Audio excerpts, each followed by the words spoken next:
वादियों के बीच रहने का मजा कुछ और ही है। चलो बेटा कबीर, सबसे पहले इस रूम की साफ सफाई की जाए।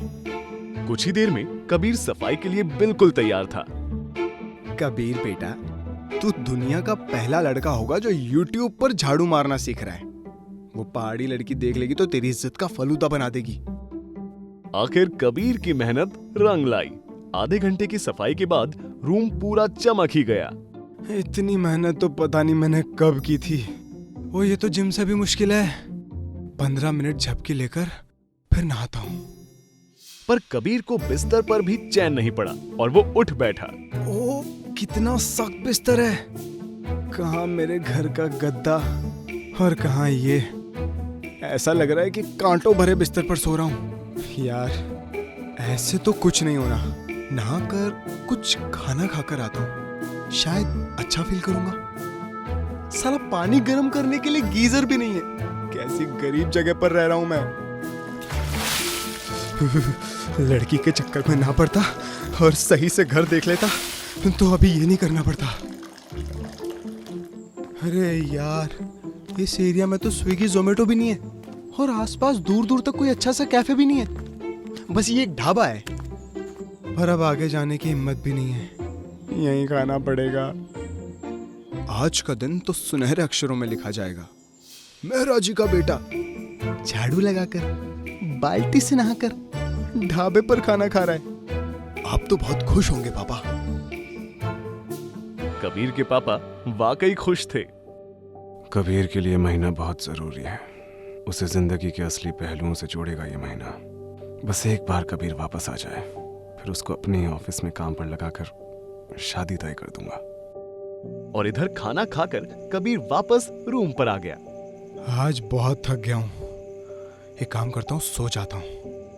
नींद भी बहुत आ रही है। कबीर पर थकान इस कदर हावी थी कि वो बिस्तर पर पड़ते ही सो गया। थोड़ी देर हुई थी कि दरवाजे पर दस्तक हुई। अरे, ये आवाज कैसी? इतनी रात को कौन आया होगा?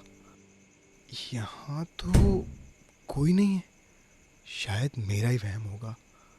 चल बेटा कबीर, वापस सो जाता हूँ। अभी कबीर की आंख लगी ही थी कि तभी खिड़की के पास वो आवाज गूंज उठी।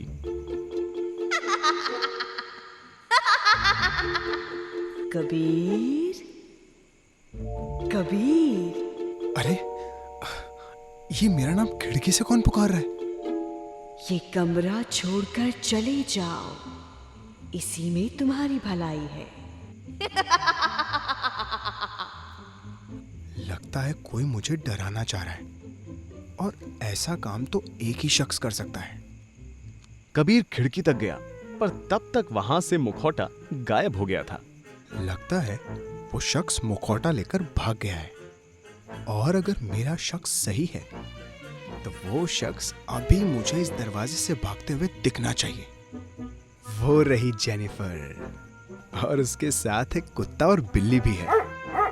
जब मैं ये रूम पहली बार देखने आया था, तभी कुत्ते के बाल देखकर मैं समझ गया था कि जेनिफर ये रूम क्यों किराए पर नहीं देना चाहती। इतना तो जान गया हूं मैं तुझे जेनिफर। अब जाना होगा तूने मुझे कबीर। दुम दबा के भाग रहा होगा अब तू।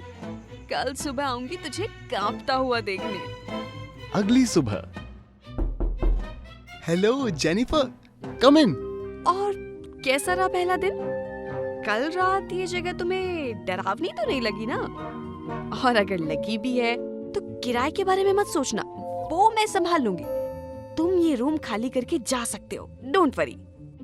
नहीं, ऐसा तो कुछ नहीं हुआ। तुम शायद सोकर भूल गए हो। अब ठीक से याद करो। हो सकता है तुमने कोई आवाज सुनी हो। नहीं। अरे कबीर, डरो नहीं, मैं तुम्हारी दोस्त हूँ, तुम मुझसे शेयर कर सकते हो सकता है तुम्हें लग रहा हो कि तुमने रात को सपना देखा होगा, पर वो सच था। ऐसा मैंने क्या देखा होगा? अरे ठीक से याद करो। सबसे पहले दरवाजे पर दस्तक हुई होगी और फिर खिड़की पे कोई भूत दिखा होगा। अच्छा, एक बात बताओ। हाँ पूछो। तुम्हें ये सब इतना डिटेल में कैसे पता है जेनिफर? लगता है जेनिफर अपनी ही चाल में फंस गई थी। क्या होगा आगे इस खट्टी मीठी रोमांटिक स्टोरी में? जुड़े रहिए लव इन मसूरी से, कहानी जारी रहेगी।